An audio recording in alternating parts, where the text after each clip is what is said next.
Right, come with me, come with me. Keep it coming. Right, so I want to talk to you about Final Fantasy VII Remake. Right? Follow me, follow me. I'm away on a side quest just now. Let me just fill you in what's happening, right? In global terms, what's happening is there's this pandemic. There's a global pandemic. There's a killer virus that has the potential to kill millions of people, right? All over the world now. Well, that's going on, however. I'm performing some wee side quests, right? I'm just taking some time out. Obviously, I'm dealing with the pandemic, locking down with my family and all that kind of stuff. But there's also some side quests I'm doing as well. For example, come and I'll show you. Wait, you see what I did? Come. Follow me. Come on, keep coming. Right, this, I'll show you this here. We've got a bigger chicken coop now. Take a look. We've got a big old chicken coop now. New chickens. Come this way. See this raised bed here? See this raised bed? I'll show you this. See that raised bed there? I made that out of wooden pallets.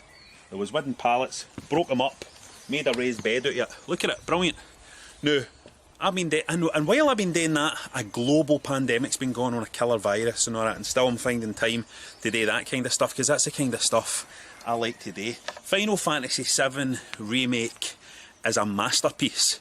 It's a masterpiece because it does something really special. It doesn't make the same mistakes that something like the Resident Evil 2 remake did, which was, you know, just flash you up the graphics, make the graphics look better and stuff like that, but it still hangs on to all that old baggage, the baggage of old games design, you know what I mean? It brought that way. Final Fantasy VII Remake is a very, very different thing. It's Final Fantasy VII, definitely. And what makes Final Fantasy VII special?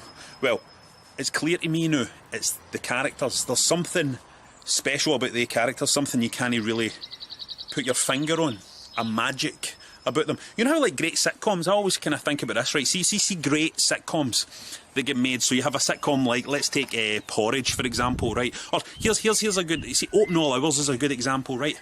Open All Hours is a sitcom that with a different cast, I think, wouldn't be anywhere near as good. But Open All Hours, with Ronnie Barker in it, with David Jason in it, you have just magic happens. Magic just happens. The characters just fly. Magic happens. You end up with a thing that's a classic forever. Yeah, some like Golden Girls, Cheers. Characters are important. Final Fantasy VII, what makes it special are the characters. And in Final Fantasy VII Remake, what they do is they really drill down into that. They go, we have got the best characters there's ever been in a role-playing game, and we are going to drill right down into that, and we are going to make the best version of these characters there's ever been. Now, it's not just about that, though. It's no... See, my fear when Final Fantasy VII Remake got announced was that it would just be fan service. You know what I mean? It would be like, oh, we're going to do a game, we'll flash up the graphics. Oh, here's Cloud doing cool things. Like, remember when Twin Snakes get made, right? Well, they redid Metal Gear Solid, and there was kind of just daft bits in it where you were kind of like, why Solid Snake doing like somersaults and all that, right? Why is that happening? They haven't done that with this. Cloud is just as cool as you visualised him being when he was that wee polygon guy. He's even cooler in this game. It doesn't miss a beat. There doesn't miss a beat in terms of making you feel like I was right to love these characters back in the day. But it's not just about that, because here's the most important thing. My biggest takeaway for Final Fantasy VII Remake is simply this. That combat system that they've got in that game is fantastic. Exciting, exhilarating, thinky. It's the kind of combat system where you can start playing it and you can feel like, oh, I'm just bashing buttons here.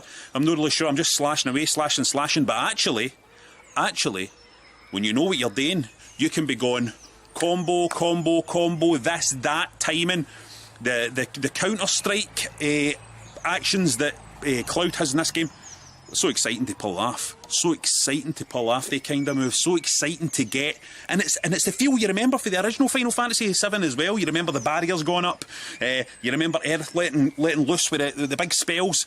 And then Cloud coming in to finish things off. You remember Barrett storming back and going for range. It's all happening. And it's all happening on screen. It's all happening fast as anything. It looks amazing. It's flashy as anything. But also it's rock solid. It's a rock solid combat system. Now... I've seen some people complaining about, you know, there was some negatives of this game. There's a lot of padding in it. You know, there's like all these side quests and stuff like that. Listen, don't tell a guy who loves Japanese RPGs, who loves doing all the wee daft side quests like, oh, a guy get lost and he lost his wallet, and a guy can't find his dog, a guy can't find his cat. I love that. That's what a Japanese RPG is. Final Fantasy VII Remake went, we're going big budget, we're going glossy, we're going to make this incredible, spectacular, but we're still going to stay faithful to what a Japanese RPG is. They've stayed faithful to what a Japanese RPG is, which is a beautiful thing. And I think it's important to have these side quests. It's important when there's a big global pandemic going on that you still have time, that you still have space in your head to do things like build a raised bed with a wooden pallets, like a hero, like a legend that works with the earth, a legend that loves the earth, like Barrett himself.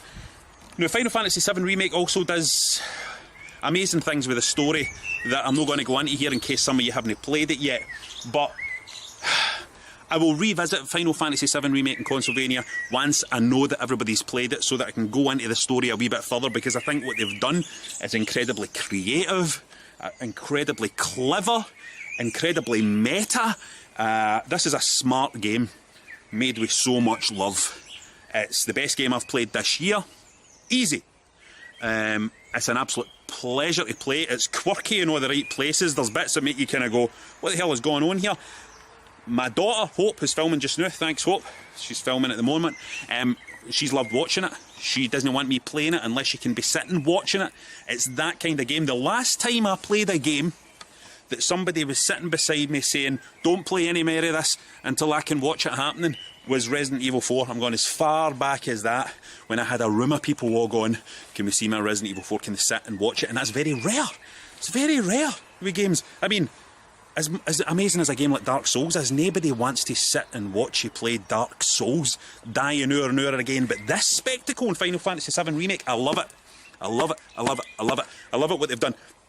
It has completely exceeded every expectation, and I'm no some mad, blind Final Fantasy fanboy either that's just going to be like, oh, it's Final Fantasy VII, so I love it. It was never going to be like that. I went into it kind of like, alright, let's see what they do. And they surprised me. They surprised me by giving me... The biggest surprise has definitely been how fun that combat system is, and how clever and how smart it is, and I just want them to keep that combat system and make another 4 Final Fantasy VII Remake games if you want. I even love the title, Final Fantasy VII Remake, which is actually a really clever title. It's not just saying, here's a remake of Final Fantasy VII. It's actually a really clever title. Beautiful looking game, fantastic. Hope wrote a rap. Hope wrote a, she's hitting a bit of a beamer, she doesn't want me to tell you this rap, and the reason why I think it's crucially important that I read this rap out to you is because my 13-year-old daughter has been moved so much by these characters that she sat down and has actually written this rap. So come with me. Right. Right, I don't know. Hope this is good. You ready? This is Cloud. He's a good fighter, although I don't think his swords get any lighter. I wonder how he carries those swords on his back.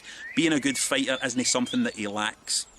This is Barrett. He has a gun. If you see him coming up, you better run. He will shoot you in the head. If you see him coming, you might as well be dead. This is Tifa. She has cool shoes. There's never been a fight that she had to lose. She worked in a bar and took care of Marlene in a battle. To win, she is keen. This is Aerith. She is an ancient. In Sector 5, she helps the Doctor with his patients. That's brilliant. She is very kind and has a good heart, although she's very sad when Cloud and her have to part. This is Wedge. He has 4 cats. He used to be on watch and he'd deal with rats. Honestly, I don't know if he's dead or alive. On the first mission, he gave Cloud a high five. I mean, that's brilliant, right? This is Biggs. His best friend is Wedge. Spoiler alert, I was very sad when he was dying on the ledge. It's my daughter. He helped at the orphanage because he's very nice, like how he helped Jessie with her little heist. I mean, that is like amazing rhyming there. This is Jessie. She clearly had a crush on Cloud. Even when she was dying, she admitted it out loud. I thought she was really cool and pretty fun, although when she threw that bomb, she really should have went and run. Spoilers again. This is Red 13. He is a tiger. Is he?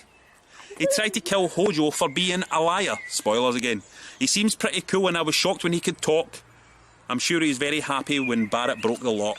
How cool is that? And this, I mean, that should be my review of Final Fantasy VII Remake. That here's the game that has these characters that instantly just sing. If it was a book, they leap off the page, they leap off the screen, these characters.